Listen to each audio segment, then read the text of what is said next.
Assalamualaikum warahmatullahi wabarakatuh dari Jalan Perintis Kemerdekaan tepatnya di lantai 2 kampus Universitas Terbuka.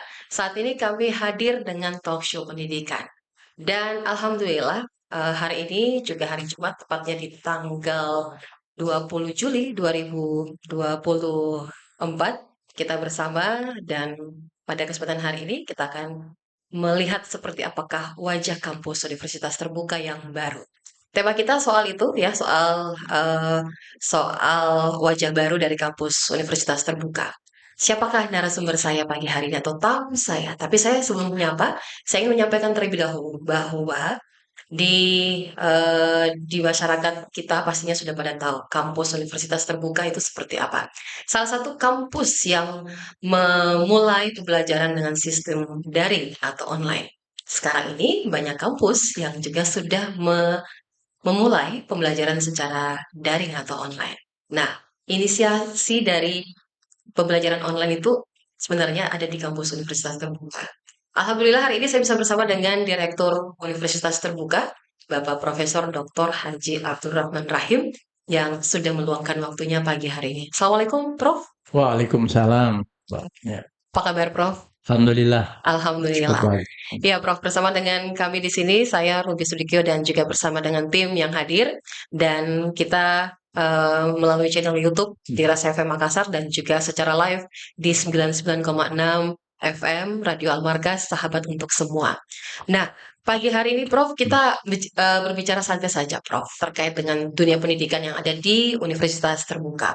Kita tahu bahwa Universitas Terbuka menjadi salah satu kampus yang memulai pembelajaran dengan sistem daring atau online. Sekarang ini kampus-kampus pun, kampus-kampus lain itu sudah memulai melakukan pembelajaran dengan sistem online. Kalau kita berbicara dari masa ke masa, seperti apa sebenarnya awal dari kampus UT ini? Silakan, Prof. Ya. Terima kasih Mbak Ya, Ruby. ya. Assalamualaikum warahmatullahi wabarakatuh para Waalaikumsalam. pemirsa, sahabat Al-Markas Al-Islam.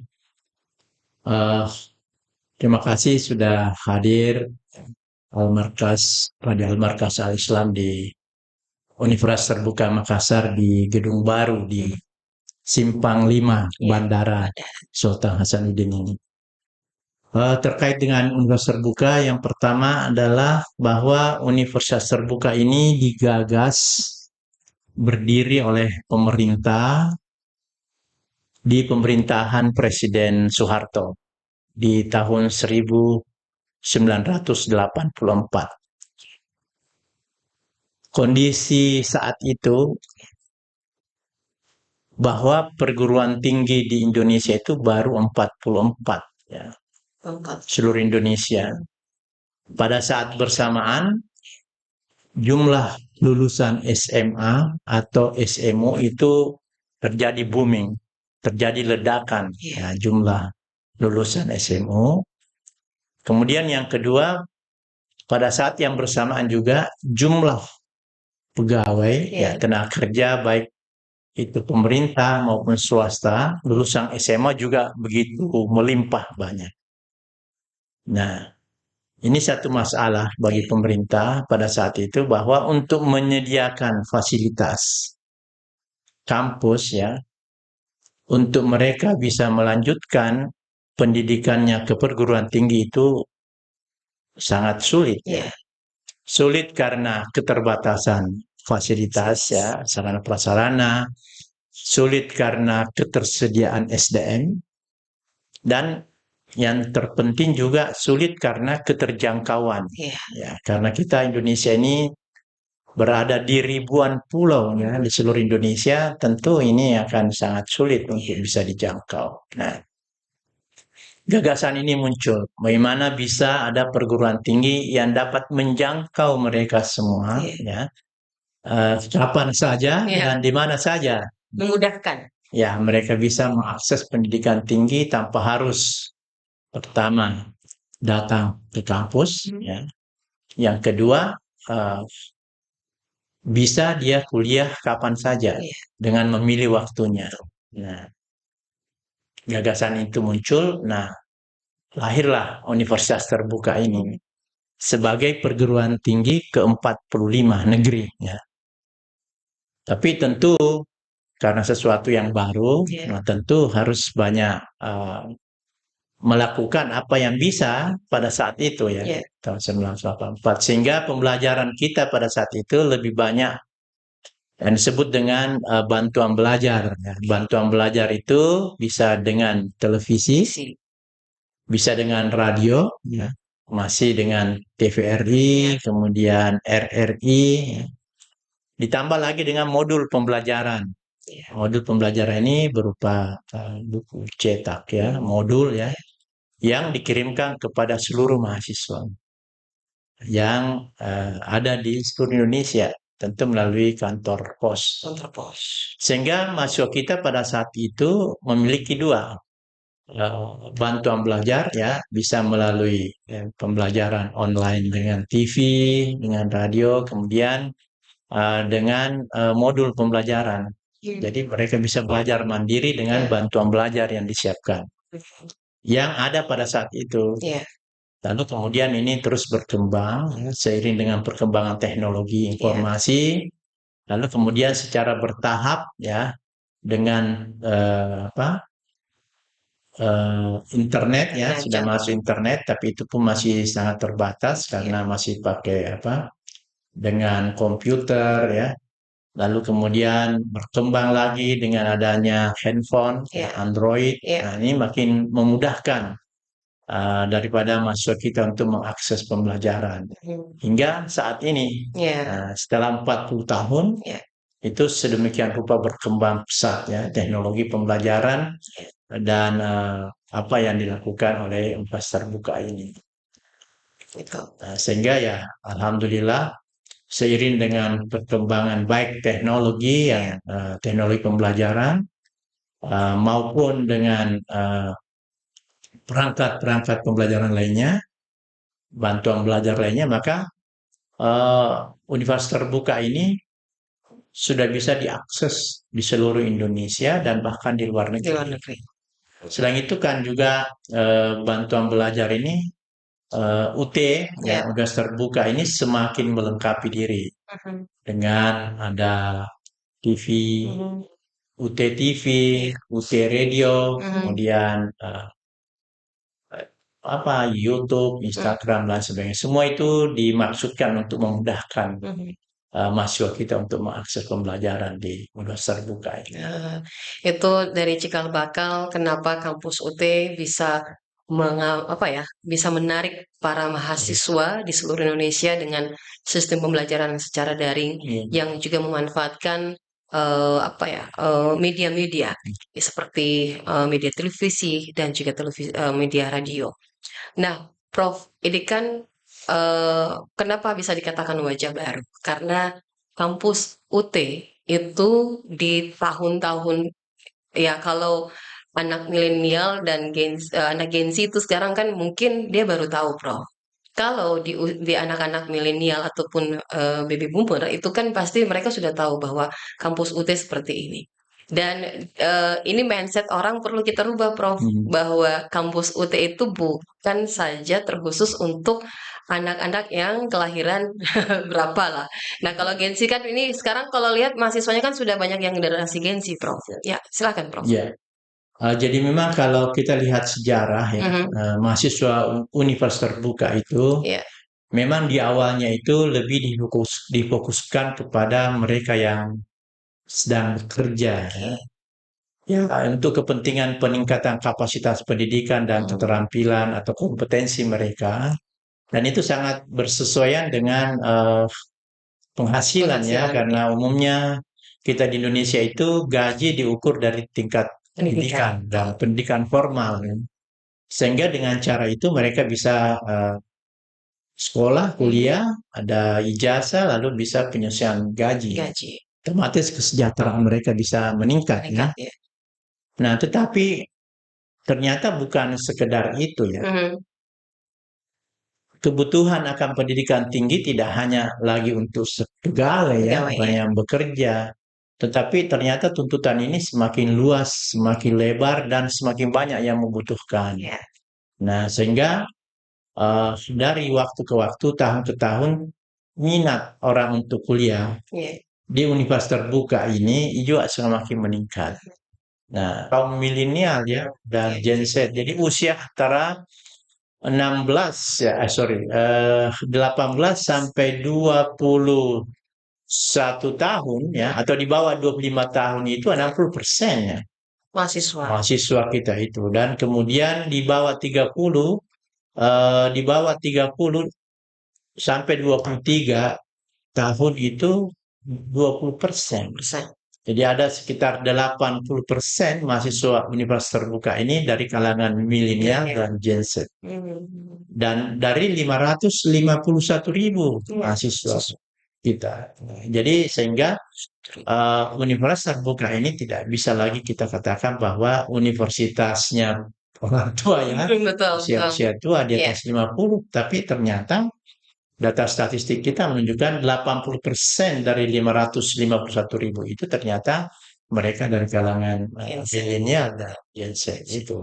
Iya, itu mindset yang harus diselaraskan kepada banyak orang bahwa bukan terkhusus untuk usia-usia 50-an, tetapi ternyata UT, Universitas Terbuka ini sudah terlihat bahwa anak-anak milenial pun, Gen Z pun sudah mulai kuliah di sana.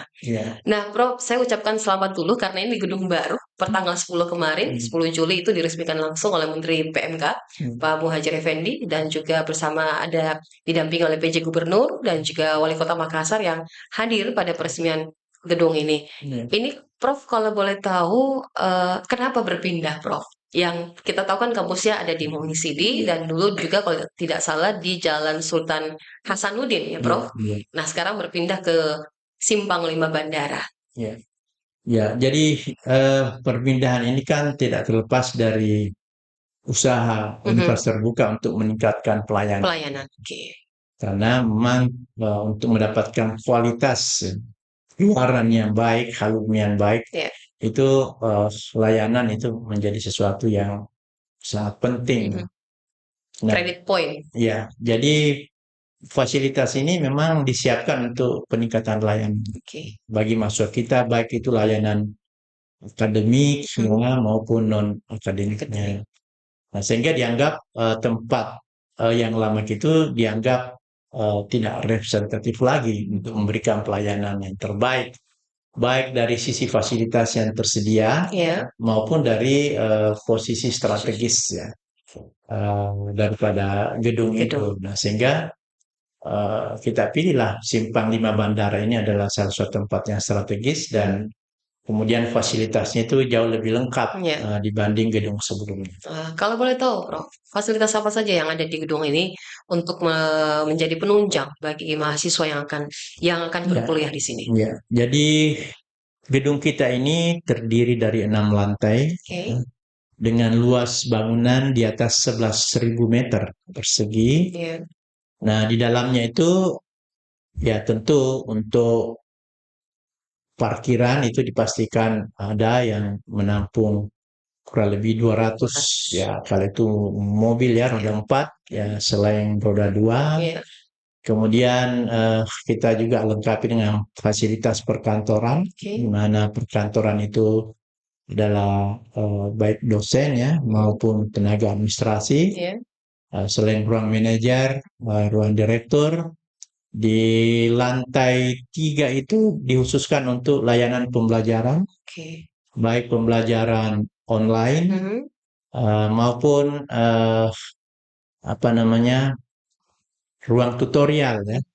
Nah, ini seluruh lantai 3 digunakan untuk fasilitas itu. Kemudian di lantai paling atas itu hall, auditorium untuk kegiatan-kegiatan yang sifatnya lebih besar. Karena nanti mahasiswa kita ini ketika ujian ya, sebagiannya sudah di tempat kita ini, kemudian orientasi studi mahasiswa baru ya, itu juga kita akan pusatkan di sini. Jadi yang sifatnya offline ya, karena universitas terbuka ini menyelenggarakan 2 hal, selain offline juga kita melakukan online. Seperti itu. Ya, Prof, kalau boleh tahu ada berapa fakultas yang sekarang ini ada di UT Makassar sendiri dan sekarang sudah menampung berapa banyak mahasiswa Ya. untuk saat ini, Prof? Kalau di Universitas Terbuka ini ada 48 ya program Banyak. studi ya 48, tapi dia dihimpun dalam 4 fakultas. Jenjangnya pun ada 4 ya, mulai dari diploma, kemudian ada strata 1, strata 2, ya, dan strata 3. Jadi saya rasa lengkap ya, mulai diplomanya, kemudian S1 sarjana, S2 magister atau master, kemudian S3 program doktor. Nah, ini juga untuk menjawab daripada tuntutan masyarakat akan kelengkapan program-program studi yang ditawarkan di Universitas Terbuka ini. Ya. Kabarnya kampus ini sudah akreditasinya A ya, Prof? Ya. Ya. Jadi status kita ini sebenarnya kalau levelnya ya, kalau Iya. di perguruan tinggi negeri itu kan ada 4 level ya. Oh ya, seperti apa tuh, Prof? Jadi kalau yang pertama itu Satker, Satuan Kerja, itu Iya. umumnya perguruan tinggi yang baru berdiri. Nah, kemudian ketika mereka meningkat lagi, tentu dengan berbagai penilaian, itu akan meningkat statusnya menjadi BLU, Oke. Badan Layanan Umum. Kemudian yang ketiga ini adalah PTNBH, jadi Perguruan Tinggi Negeri Badan Hukum. Nah, alhamdulillah Universitas Terbuka ini di level tertinggi. Jadi PTNBH, jadi levelnya itu sama dengan 21 perguruan tinggi negeri di Indonesia ya, termasuk Universitas Indonesia, ITB, UNER, ya, UGM. Ya. Kalau di sini baru ada Unhas ya. Ya. Kemudian mungkin UPI Bandung, kemudian UNJ ya. Kurang lebih baru 21 sekarang. Dan di dalamnya sudah ada Universitas Terbuka. Jadi levelnya sudah level tertinggi ya dari status perguruan tinggi. Kalau dari sisi akreditasi, Iya. akreditasi oleh Badan Akreditasi Nasional, ya, kita ini alhamdulillah juga untuk institusi sudah levelnya A. Jadi selain hampir seluruh program studi juga sudah A. Kalaupun masih ada baru itu ya B. Jadi alhamdulillah dari sisi jaminan kualitas, ya, Universitas Terbuka ini itu sudah setara dengan perguruan-perguruan tinggi negeri lainnya yang besar di Indonesia. Bahkan kita juga sudah mendapat sertifikat pengakuan dari berbagai lembaga akreditasi penilai dari luar negeri, ya, utamanya di fakultas maupun prodi. Seperti itu. Ya. Ya, sahabat Almarkas dan juga yang saat ini tengah menonton channel YouTube kami, jangan ragu untuk berkuliah di Universitas Terbuka karena sudah level tertinggi ya tadi, dan ini sudah sama dengan kampus-kampus besar yang ada di Indonesia seperti UI, terus juga UGM ya. Jadi nggak usah jauh-jauh ke kota lain. Kota Makassar sudah punya kampus yang setara dengan kampus-kampus lain. Pembelajarannya pun juga tidak kalah bagus karena sudah akreditasi A ya, Prof ya. Dan itu juga secara nasional, dan sertifikat-sertifikat yang didapatkan pun bukan hanya dari dalam negeri tapi juga dari luar negeri. Nah, Prof, kalau boleh tahu, ini kan kemarin-kemarin ribut nih, Prof, soal UKT ya. Apakah kampus UT juga melakukan hal yang sama, Prof? Ini mungkin jadi pembicaraan menarik karena siapa tahu yang menonton kita, yang mendengar kita ingin menyekolahkan ataupun mengkuliahkan anaknya ataupun keponakan atau keluarganya, Prof, di sini. Silakan. Jadi Universitas Terbuka ini kan memegang amanah dari pemerintah. Amanah yang dipegang itu adalah bagaimana memberi kesempatan seluas-luasnya kepada masyarakat Indonesia yang dijamin oleh undang-undang, ya, bahwa mereka itu berhak memperoleh pendidikan. Nah, karena itu kita harus melihat kondisi real masyarakat Indonesia dari sisi pendapatan. Jadi kita tidak boleh menerapkan pembayaran SPP yang kira-kira tidak terjangkau oleh kebanyakan masyarakat Indonesia. Sehingga kita selalu berada pada level low. Kira-kira harga atau pembayaran itu yang rata-rata masyarakat Indonesia sudah mampu menjangkau. Sehingga Universitas Terbuka ini selalu pembayarannya itu pada sasaran terjangkau. Nah, kalau kasarnya murah. tapi tidak murahan. Iya. Jadi murah tidak murahan karena kita punya pembayaran SPP per semester di sini kan mulai di 1,3 juta, 1.300.000 per semester. Wow. Ya, kemudian ada level di atasnya yang harus ada praktek laboratorium, tentu lebih di atas lagi sedikit, tapi kalau dibandingkan dengan pembayaran di perguruan tinggi negeri maupun swasta lainnya, kita itu masih jauh relatif murah dibandingkan mereka. Karena tadi itu memegang amanah Mana? pemerintah agar UTI ini hadir untuk memberi kesempatan seluas-luasnya kepada masyarakat Indonesia untuk mengenyam pendidikan di level perguruan tinggi. Nah, apalagi yang ditunggu karena pembayaran per semester itu cukup murah 1,3 1,3 Prof ya. Ya, Itu untuk semua jurusan Prof? ya, jadi yang tidak ada mata kuliah praktek. Kalau anak praktikum itu ada Ada lagi. beban biaya, tapi tidak terlalu Tidak jauh. Dia mungkin tidak sampai di angka 2 juta. angka 2 Ya. juta. Oke. Ada hal lagi yang perlu diketahui terkait dengan pembayaran ini. Itu tadi paket ya, pembayaran paket semester.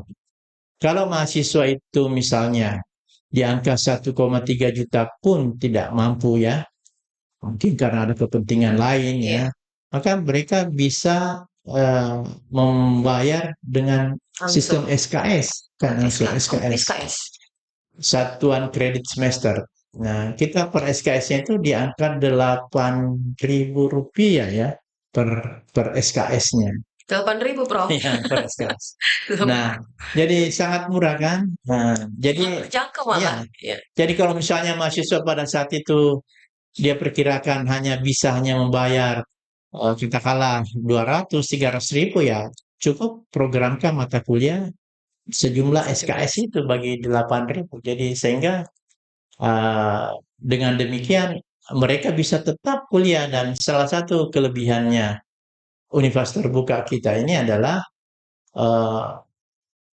mereka boleh kuliah dalam waktu yang tidak terbatas. Oh, Jadi kita tidak ada batas waktu, jadi tidak ada drop out. Nah, tadi itu untuk memberi kelonggaran ke mereka. Kalau misalnya terkendala masalah pembayaran, mereka bisa istirahat tanpa harus dibebani pembayaran. Biasanya kalau di kampus lain kalau cuti, tetap ada pembayaran kan? Betul. Kalau di UT, kamu cuti tidak ada pembayaran. Nanti mau kuliah bayar lagi. Melanjutkan lagi, baru Lanjutkan dibayar ya lagi. registrasi. Nanti ketika mau registrasi baru. Tapi itu sama Prof. Dari istilahnya ketika kita cuti kan biasanya kalau di kampus lain memang kita kalau cuti tetap bayar. Nah, ketika di kampus UT ini ketika kita cuti terus masuk lagi apakah pembayarannya tetap sama atau seperti dari awal gitu? Sama saja. Jadi tidak ada pembebanan biaya tambahan ya. Hanya membayar registrasi mata kuliah sesuai dengan penetapan pembayaran pada saat itu. Dan alhamdulillah UT ini dalam berapa kurun waktu berapa tahun ada kenaikan harga meskipun kita juga sudah PTNB. Oke. Nah, Prof, yang menarik juga saya mungkin mau tahu juga dan mungkin juga pendengar kita yang saat ini bersama dengan kami, apakah di kampus UT ini juga menyiapkan beasiswa? Ya, sama dengan kampus perguruan tinggi negeri lain, kita juga menyiapkan beasiswa ya, tentu dengan syarat-syarat yang apa beasiswa yang disiapkan pemerintah maupun CSR ya dari berbagai perusahaan ya. Tetapi karena jumlah mahasiswa kita itu begitu banyak ya, ada 500-an ribu, tentu seleksinya juga relatif ketat karena diperebutkan oleh banyak orang. Tapi bahwa fasilitas itu ada. Beasiswa itu Prof yang dikeluarkan itu untuk UT sendiri khusus Makassar nih Prof atau menyeluruh ini? Ya, jadi beasiswa nasional. Oh, nasional. Ya, jadi kemudian dibagi per wilayah daerah ya. Itulah nanti menjadi bagian yang hak kita untuk menyeleksi di daerah. Seperti itu. Jadi ada juga syarat-syarat mereka ya. Semacam kuota lah, kuota syarat dan ketentuan berlaku. Ya, sahabat Alwarga dan juga ada yang tengah menonton channel YouTube kita. Saya pikir apa yang disampaikan oleh Pak Direktur, ya Direktur UT, ini cukup memberikan informasi yang cukup penting dan juga cukup bagus karena kampus UT ini ternyata juga memberi kelonggaran, terkhusus untuk Anda yang cuti, ketika cuti ternyata tidak dibebankan biaya Iya, biaya kuliah. Kalau di kampus lain, ini salah satu nilai plusnya, Prof, iya, ya, nilai plus. Mungkin ada yang tambahkan, Prof? iya. Yang lain lagi mungkin masalah ujian ya. Oke. Nah, salah satu keunggulan kita ini kan banyak penawaran ujian. Mhm. Ujian kita itu ada ujian tatap muka, Bukan. ada ujian online ya. Dan mahasiswa itu bisa memilih tempat di mana mereka mau ujian. Enak Ya ya, Prof? katakanlah misalnya eh, dia terdaftar itu di UT Makassar. Oke. Tapi pada saat ujian semester itu mereka ada tugas dinas atau kunjungan keluarga keluar dari Sulawesi Selatan. Iya. Maka boleh minta ujian di mana mereka berada. Karena UT di sana juga ada. Mhm. Dan saya Rekomendasi. minta lokasi ujian aja. Terima kasih. Mereka sudah bersurat itu segera disetujui dan mereka bisa ujian di tempat di mana Di mereka. mana berada? Begitu juga kalau ada dinas ya, kalau dia misalnya ada dinas kantor, Iya. dia tentu kalau dia harus balik lagi dengan biaya yang besar dan sebagainya, maka dia bisa minta pindah lokasi ujian di mana mereka dinas kantor. Nah, itu kemudahannya, Ya, Prof. ada lagi yang lebih menarik kalau Iya. misalnya pada saat ujian ya, mereka dengan segala sesuatunya Iya. tidak bisa ujian di satu tempat ya, atau karena sakit atau apa, mereka bisa minta ujian sendiri. Oh, Ya, ujian sendiri. iya, iya. Seperti Dan apa itu, Prof, kalau ujian ya, sendiri? ujian sendiri itu Iya. mereka sudah bisa membaca dan menjawab soal-soal. Mhm. Kemudian diawasinya juga melalui fasilitas handphone yang Handphone. tersedia. Dia cukup menyediakan dua saja kamera, satu Iya. kamera satu untuk melihat dan menjawab soal, Mhm. satunya yang mengawasi. Oh. Sehingga tak perlu ada pengawas hadir di situ. Iya, iya, iya, iya, iya. Nah, sehingga ini juga akan sangat memudahkan bagi mereka yang kuliah di UT yang mobilitas tinggi. Jadi kemudahan yang dijanjikan. Iya, kemudahan dan ini satu kesyukuran juga, Prof, Iya. karena kampus UT lah menurut saya yang menginisiasi sebagai inisiator sebenarnya boleh dikata ya terkait dengan pembelajaran daring. Kampus-kampus lain itu pembelajaran daring dilakukan ketika pandemi datang Iya. dan itu baru dilakukan. Hampir semua kampus dan pembelajaran baik itu di kampus maupun di sekolah itu kan sepertinya kaget, Prof, dengan pembelajaran daring. Nah, kampus UT ini kan tidak pernah kaget dengan itu karena sudah melakukan sebelum-sebelumnya. Iya. Untuk mempertahankan, Prof, soal pembelajaran yang sistem daring dengan gempuran-gempuran yang saat ini kita lihat begitu banyak apa ya, pengaruh digital dan yang lainnya. Kita juga tahu bahwa mahasiswa pun juga harus patut kita lindungi. Silakan, Prof. Iya. Ada hal yang perlu diketahui ya, Iya. bahwa sistem pembelajaran di UT itu dan aplikasi e-learning-nya Iya. itu relatif tidak sama dengan Zoom yang biasa kita gunakan. Iya. Yang disebutkan biasa pembelajaran online di perguruan tinggi pada umumnya itu kan hanya dengan Zoom. Zoom, betul. Zoom itu kan sangat sederhana, hanya memindahkan saja tempat, ya. Dan materinya itu relatif sama seperti di kelas, hanya mereka tidak bertemu di kelas antara dosen dan mahasiswa. Tapi orang aplikasi yang digunakan oleh UT dengan e-learning-nya itu jauh lebih tinggi dibanding. Karena di e-learning UT itu semua materi pembelajaran itu sudah tersedia. Form-form yang ada berkaitan dengan tugas, dengan diskusi, interaktif dengan dosen juga sudah tersedia. Kemudian tidak seluruh pembelajaran learning UT itu harus by Zoom semua. Jadi kita ada kenal tutorial online, ada tutorial webinar. Nah, tutorial online ini kan tanpa harus ada dosen hadir di situ, seperti yang kita saksikan sekarang di kebanyakan perguruan tinggi dengan Zoom kan. Mereka bisa belajar, itu makanya di UT dikatakan belajar kapan saja dan di mana saja. Artinya tanpa kehadiran dosen pada saat bersamaan mereka bisa belajar. Karena semua materi pembelajaran itu sudah tersedia. Nah, meskipun ada waktu tertentu mereka Zoom melalui tutorial webinar. Nah, itu diharapkan ada interaktif ya langsung antara dosen dan mahasiswa. Tetapi di antara 12 sesi pertemuan itu Ya. hanya 4 yang tutorial webinar ya, di mana dosen dan mahasiswa bersamaan hadir di satu ruang. Ya. Tetapi 8 lainnya itu tutorial online atau tuton, di mana dosen tidak hadir secara langsung Ya. dan tidak dijadwal secara langsung, tapi mahasiswa bebas memilih waktu dan tempat untuk mereka bisa belajar. Seperti itu. Banyak sekali yang diberikan kemudahan dan disampaikan tadi Prof tentang seperti apa kampus UT ini. Iya. Baik Prof, kita berada di penghujung tapi rasanya masih nyaman dengan apa ya cerita kampus dari UT ini karena banyak yang perlu kita ulik dari kampus ini, apalagi dengan gedung barunya. Kalau boleh tahu nih Prof, sebelum saya meminta harapan dari Prof, ini kampus UT ini dengan luas berapa nih Prof? Ini sudah lokasi sendiri kah Prof? Ya, jadi universitas terbuka ini kan memang sebelumnya itu di awal itu kan gandeng dengan IKIP ya. negeri, gandeng dengan Unhas. Jadi tempatnya itu relatif biasa, kantornya berada di gedungnya IKIP ya. Kemudian atau sewaktu-waktu dia di Unhas gitu kan. Nah, seiring dengan kemajuan dan perkembangan dan peningkatan kualitas UT, maka sudah memiliki gedung sendiri ya di Makassar ya itu saya. Yang pertama itu kan di Mengisi Baru. Nah, kurang lebih 10 tahun di sana, lalu mendirikan lagi gedung baru di Simpang 5 Bandara ini. Tentu dengan tadi saya sampaikan fasilitas ya lebih lengkap ya dan kemudian luasannya lebih luas lagi dari sebelumnya. Jadi kita di sini di atas lahan 3.000 lebih meter persegi ya dengan apa namanya itu di atas lahan itu kemudian di 11.000 meter persegi ya, luas bangunan.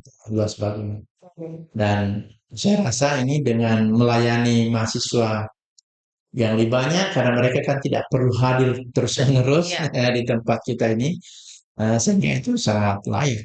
Karena saat ini mahasiswa aktif Universitas Terbuka Makassar ini 8.120 orang. Mahasiswa. Ya, mahasiswa khusus Makassar ya, maksudnya Sulawesi Selatan.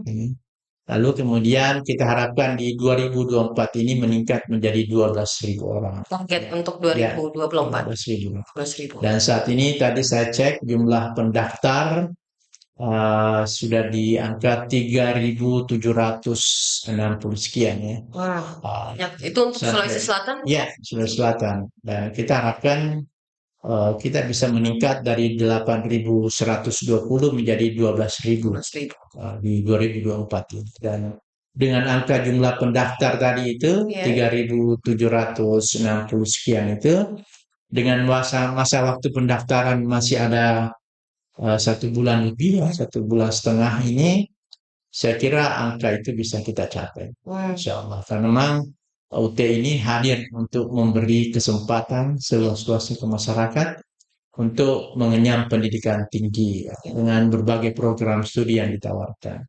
Satu hal lagi yang penting bahwa mereka masuk itu tanpa tes. Dengan administrasi yang cukup ya, sesuai persyaratan yang ada, dengan ijazah yang ada ya, ataukah ijazah paket apa istilah paket C ya, tanpa melihat usia ijazahnya, usia mahasiswanya, itu mereka sudah bisa diterima. Dengan 100.000 rupiah mereka sudah bisa mendaftar dan bisa jadi diterima jadi mahasiswa, lalu kemudian melanjutkan registrasi dan seterusnya. Jadi luar biasa pemerintah menyiapkan fasilitas ini, sehingga bagi pemerintah tidak ada alasan warga negara Indonesia ini untuk tidak lanjut perguruan tinggi, karena ada universitas khusus untuk menangani hal-hal yang banyak menjadi kendala sehingga orang tidak lanjut studi ke perguruan tinggi. Kehadiran UT ini menutup semua itu dan memberi kesempatan yang seluas-luasnya untuk mereka tidak ada alasan untuk tidak kuliah. Ya, kalau kemarin kan ribut-ribut soal uang ya, uang semester. Nah, ini sekarang Ada kemudahan karena kampus dari universitas terbuka memberikan peluang kepada Anda untuk melanjutkan pendidikan. Cukup murah dan cukup gampang dan ada kemudahan yang diberikan oleh kampus UT. Banyak kemudahan dan sayang sekali kalau Anda melewatkan dan menyanyiakan kesempatan yang ada. Baik, Prof, sebelum kita akhiri, mungkin ada harapan dan juga mungkin ada salah satu penyampaian kepada pendengar kita maupun yang tengah menonton channel YouTube kita. Silakan, Prof. Sahabat Al-Markas Al-Islam, Iya. peluang untuk melanjutkan studi yang disiapkan oleh pemerintah, ya, karena ini juga dijamin oleh undang-undang bahwa setiap warga negara berhak memperoleh pendidikan, maka solusi yang tepat untuk itu adalah universitas terbuka, perguruan tinggi negeri, ya, terakreditasi baik nasional maupun internasional.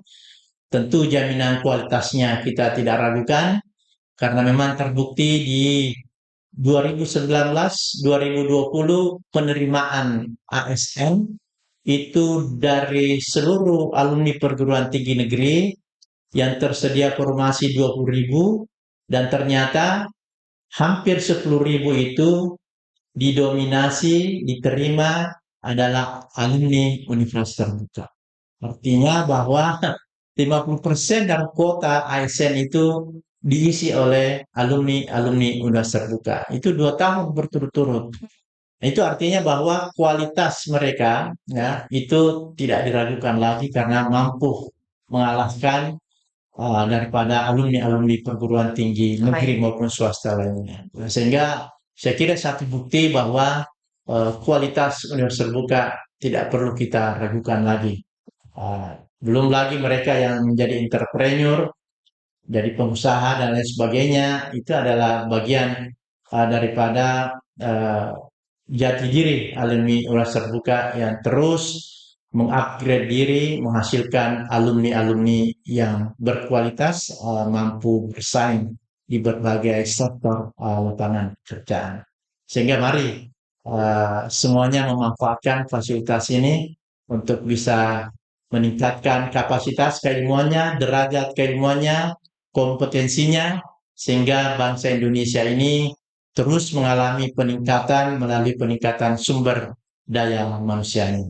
Mungkin itu, terima kasih saya sampaikan, Pak. Terima kasih Radio Al-Markas, sahabat Al-Markas, atas keikutsertaannya mengikuti kegiatan.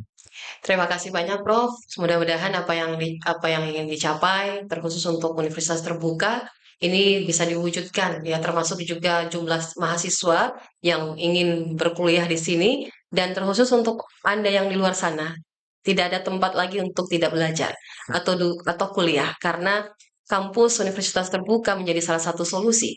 Ada banyak kemudahan dan jangan sia-siakan kemudahan yang diberikan oleh kampus universitas terbuka. Terima kasih, saya Ruby Sudikyo dari lantai 2 ruang podcast, ya, ruang podcast dari kampus Universitas Terbuka, pamit undur diri. Terima kasih banyak, Prof. Saya bersama dengan Direktur Universitas Terbuka, Bapak Profesor Dr. Haji Abdurrahman Rahim, telah memberikan banyak informasi untuk Anda. Nanti kita lanjut lagi dengan talk show yang berbeda. Assalamualaikum warahmatullahi wabarakatuh.